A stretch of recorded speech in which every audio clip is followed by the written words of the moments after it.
මොනාද කරන්නේ? මං කීනන්ද බලාගෙන ඉන්නේ. හරි හරි අනේ ලෑස්ති වෙන චුට්ටක් වෙලා ගියා. මම ලස්සනට හිටිය ඔයාටම නෙමෙයි දාඩම්බර. හරි හරි එනෝක යන්න.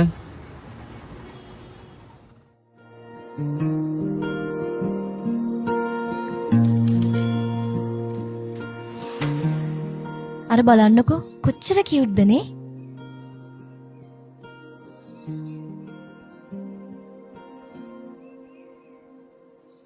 මල විකාර සුදු.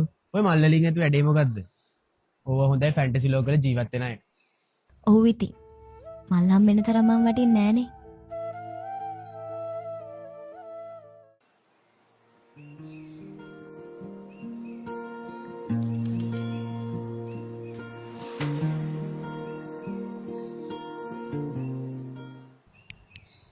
මොන ලෝකෙද ඉන්නේ?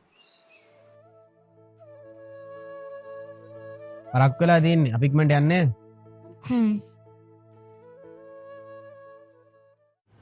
පුතා මොනවද බලන්නේ? අංකල් මට මේ මල් එක දෙන්න.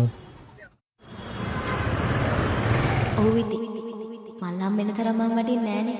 මුවරද සිඳුනේ රත්න සරලවනේ බිඟු නැත යලියාවේ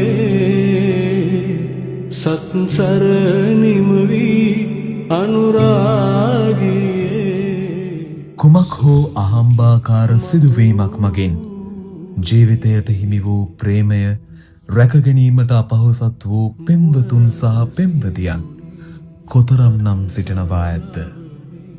තවද උක්ත ප්‍රේමය රැකගැනීමේ අරමුණින් වේදනාවන් සඟවා දරාගන්නා පෙම්වතුන් හා පෙම්වතියන් කොතරම් නම් ඇද්ද? අවසාන වශයෙන් පරාජිත ප්‍රේමවන්තයෙකු මෙලෙස ලියා තබයි. මල් හිමිවිය යුත්තේ මල්වලට ආසා කරන්නවුන්ට නොව මල්වලට ආදරය කරන්නවුන් හට පමණි. සුසුමකි මතු